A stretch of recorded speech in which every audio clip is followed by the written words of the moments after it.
Bem-vindo ao Mente Empreendedora, com William Câmara e Gustavo Oliveira. Muito bem, bem-vindo ao episódio de hoje. No episódio de hoje a gente vai trabalhar sobre as duas habilidades que são fundamentais, são alicerces para você conseguir prosperar no mundo da hipercompetitividade. Eu sou o Gus Oliveira, junto aqui com William Câmara. Nós vamos falar um pouquinho de por que a gente entende que essas duas habilidades são importantes ser desenvolvidas, né? Então, Gustavo, eu queria que você trouxesse alguns exemplos aí, porque surgiu esse assunto, e aí, por que duas habilidades? De onde vem essa sacada? Muito bem. Bom, a gente está sempre conversando, né, com muitos executivos, vendedores, diretores de venda, e a gente já vem percebendo há alguns anos que a competitividade, né, o nível de dificuldade para competir no mercado e conseguir ter o seu lugar ao sol, conseguir fechar os contratos, está cada vez mais difícil. E esse ano em particular de 2023, né, deu uma acelerada brutal. Então tem muita gente vindo conversar comigo dizendo: poxa, eu sempre renovei meus contratos com meus clientes e era tudo estável, e eu estou recebendo muitas surpresas desagradáveis esse ano, porque aquela zona de conforto, de relacionamentos, de relações estabelecidas funcionava num mundo pré-hipercompetitividade. Só que hoje está todo mundo atacando em todas as formas, com muita capacidade, com muita qualidade. Então eu acho que muito motivado por uma evolução, um progresso do acesso ao conhecimento, o acesso a treinamentos. Então aquele esforço que os profissionais faziam no passado, muitas vezes não é mais suficiente para ele ganhar contratos e ele até manter contratos que ele tem. Então é um pouco esse o contexto de experiência pessoal, de não é conversar com 5, 10 pessoas, são centenas de pessoas. E é como que um uníssono, né? Eu tenho ouvido isso cada vez mais, e esse episódio de hoje é motivado por isso. Você trouxe um ponto que ele é crucial, que muitas vezes esse fenômeno do conhecimento, da expansão do conhecimento, de entender, de ter mais empresas, mais gente fazendo a mesma coisa, é um fenômeno que tem se espalhado pelo mundo. Antigamente era concentrado muito nos Estados Unidos e alguns países do primeiro mundo, mas hoje você vê isso se espalhando por todo o globo, ou seja, cada vez mais tem mais gente fazendo a mesma coisa que você faz. Então, se você não tiver alguma atitude, né, diferenciada, alguma coisa vai acontecer. Nós fazemos isso no dia a dia, nós já fazemos isso há bastante tempo, treinando pessoas a desenvolver as habilidades para conseguir prosperar no mundo, onde exige de habilidades diferentes, competitividade, para lidar com competitividade, né? E quais são essas habilidades, Gustavo? E a gente tenta sempre resumir, organizar, sistematizar isso de um jeito que seja compreensível, didático e que a pessoa consiga assimilar de uma maneira efetiva, né? Então eu vou pedir aqui para o Will trabalhar e dissecar aqui essas duas habilidades fundamentais para criar essa fundação em cada um de nós. Então uma delas é a resiliência emocional e o outro é a atitude mental positiva. Resiliência emocional a gente fala bastante nos nossos workshops de desenvolvimento de líderes, onde a gente divide, sempre dividimos em partes, né, para poder entender melhor como que você constrói resiliência, né? Então a resiliência emocional não é uma coisa, eu estou forte hoje, eu estou bem, dormi bem, estou bem com a minha família, as contas estão pagas, vou ficar resiliente. Não é bem assim. Isso é a primeira parte, a primeira camada, a primeira base da pirâmide. Mas a resiliência, ela se constrói por muitas etapas. Teu físico compõe a tua resiliência emocional. A tua estabilidade nos seus relacionamentos, na sua comunidade também interfere. Mas tem um ponto crucial da resiliência, que a gente já falou bastante sobre isso, que é propósito. Onde você quer chegar? Quando você tem clareza qual o próximo passo que você quer dar, ou onde você vai chegar especificamente, não há obstáculo que pare você. Tem aquele exemplo científico dos ratos. Fizeram os ratinhos sofrer, infelizmente, mas foi interessante para saber como um mamífero ele consegue ser resiliente, ele consegue tirar qualquer erva daninha emocional do caminho para sobreviver. Pegaram os ratinhos, colocaram num tanque, e os ratinhos começaram a nadar, não tinham como sair do tanque, em 15 minutos os ratinhos morreram. Aí fizeram um segundo experimento, colocaram o rato direto no tanque, e um pouquinho antes tiraram o rato, e depois puseram de novo. Quanto tempo que o rato continuou nadando? Lembra disso ou não? Não me lembro. O rato continuou nadando por 60 horas.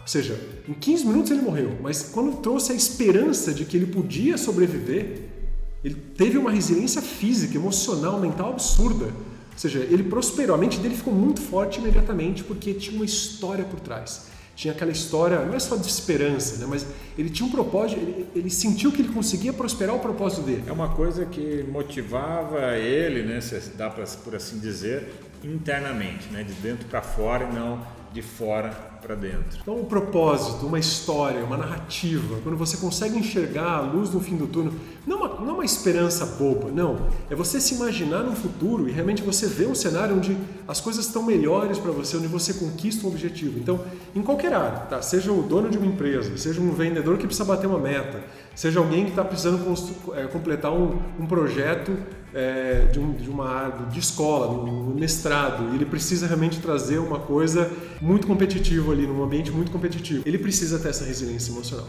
E propósito pode ser qualquer coisa, né? Pode ser, por exemplo, eu quero dar a melhor condição de vida possível para minha família, eu quero deixar uma herança, uma história para os meus filhos, eu quero deixar um exemplo para os meus filhos, eu quero ser o melhor vendedor da empresa, eu quero ser premiado pela empresa, eu tenho uma ideologia por trás do meu trabalho pessoal que eu acredito de trazer o melhor para o mundo e para as pessoas, eu quero criar a maior rede de relacionamento e contatos possíveis porque isso me alimenta, isso me deixa feliz.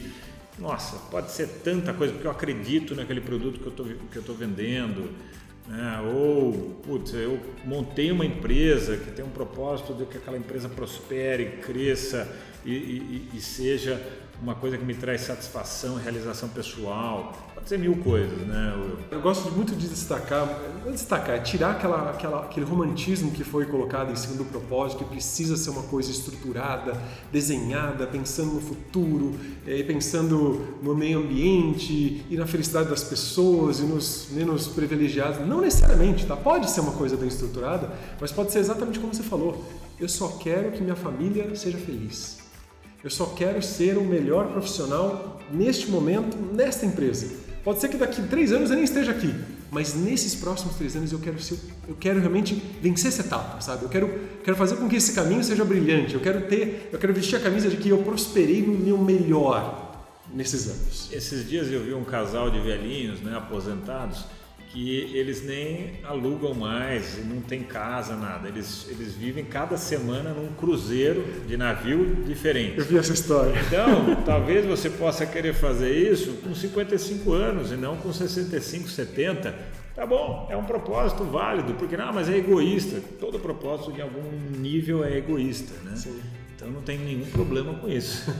A questão tem uma história bem clara para que você consiga ser resiliente, que você consiga dar um passo, né? E porque muitas vezes nas oportunidades que a gente vê no dia a dia, você tem lá 100% de chances, de oportunidades para fazer com que a sua coisa aconteça, talvez você falhe 90% delas. Mas se 10% você conseguir fazer acontecer, pronto, resolveu. Então, aí que eu quero conectar com a próxima habilidade, que é a atitude mental positiva. Porque você vai tomar muito não, você vai se deparar com obstáculos e você precisa estar com uma resiliência emocional muito bem estruturada. Você tem que ter uma história que vai fazer com que você conecte o melhor de você, faça você colocar tudo aquilo de bom que tem em você para fora, e você tem que estar com uma atitude mental assim, muito positiva. Ajuda você a ser pessimista em alguma circunstância? Precavido com plano A, B, C. Exato. É uma história, mas isso não é pessimismo, isso é precaução, é diferente. Mas você nunca perde o otimismo. E eu acho até que esse precavido, você pensar estrategicamente em 3 planos, né? Um plano, mínimo plano que pode acontecer, um plano bom e um plano máximo do que pode acontecer, ajuda você a não se frustrar tanto caso você não consiga chegar na sua meta máxima. Isso até estimula a própria primeira habilidade, a resiliência. Então, quando você mantém uma atitude mental, você conseguiu criar uma estratégia para manter aí vários planos, para conseguir ter um caminho, isso até aumenta a sua resiliência. Aliás, essas duas características elas estão intrinsecamente conectadas e interligadas, e uma alimentando a outra, cada hora é uma hora é a outra, enfim, por isso que é um alicerce, né? Fundamental. Essa atitude mental positiva, eu gosto de destacar que nos treinamentos que a gente oferece, a gente levanta aquela possibilidade que isso tem que estar nos mínimos detalhes, nas pequenas coisas. Esses dias eu vi um vídeo sobre quando você quiser contratar alguém, leve ela para jantar. você não vai ver só como ela trata as pessoas no ambiente, mas você vai também perceber quanto tempo que ela demora para decidir nas pequenas coisas. Então, uma atitude de direção de trabalho bem estruturada, a gente consegue perceber nas pequenas coisas. Então, uma atitude mental ela também pode ser treinada nas pequenas coisas. Então, você vai tomar uma água, uma pequena coisa, vai lá pegar um copo de água e vai tomar um gole de água. Aquilo tem que ter uma atitude mental positiva. Se você está lá, será que essa água está boa? Não sei o que, o gosto não está tão bom, está estranho, não está na temperatura que eu gostaria. Ou seja, você está sempre buscando uma criticidade numa coisa que não precisa. Não precisa. Tem horas que a gente precisa ser crítico, mas tem horas que não. A gente também precisa saber baixar a guarda, né? Exatamente. Quando é uma coisa que você é muito especialista, que você estudou, que você precisa trazer aquilo, ótimo, vamos fazer E é necessário um perfeccionismo, porque nem sempre é necessário esse perfeccionismo, mas isso aí também já é outra história. Exato. Né? Bom, trazemos essas duas habilidades que elas estão muito conectadas, né? E por que a gente deve manter esses pilares aí dessas duas habilidades? Como que isso vai nos ajudar a prosperar aí no mundo da hiperprodutividade, Gustavo? A conclusão, né, para onde isso nos leva a um terceiro fator. Como temos uma hipercompetitividade, a gente precisa se diferenciar. Então, muitas vezes você pode falar, então põe aí o terceiro, né, criatividade. É óbvio que criatividade é necessário, só que eu posso ser muito criativo e desistir amanhã. Então, às vezes, uma pessoa, não me entendam mal, mas medíocre em termos de criatividade, vai vencer aquele que é hipercriativo. Mas porque o primeiro é otimista, o primeiro tem uma resiliência mental animal, enquanto o segundo desiste com muita facilidade ou é muito pessimista frente às suas próprias ideias, né? Então, esse terceiro elemento, que é a diferenciação, só vai acontecer quando você tiver esses dois anteriores muito bem estabelecidos e sedimentados na sua personalidade.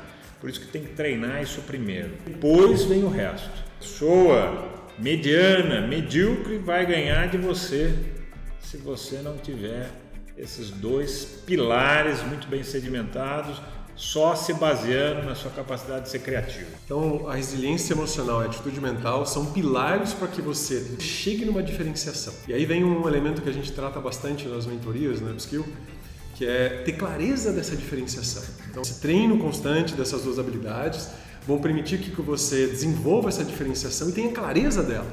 E aí você consegue se estruturar na resiliência e na atitude mental. Bom, galera, encerramos aqui o nosso episódio, beleza? Te deixo um abraço. Até a próxima. Esse foi o episódio de hoje. Se você quiser conhecer mais sobre o assunto, sobre todo esse desenvolvimento da mente empreendedora e da mente do líder do futuro, convido você a acessar o meu site gustavooliveira.com.br, que vai te direcionar para todo o trabalho da Upskill e todo o trabalho de desenvolvimento da liderança que a gente faz. Um grande abraço!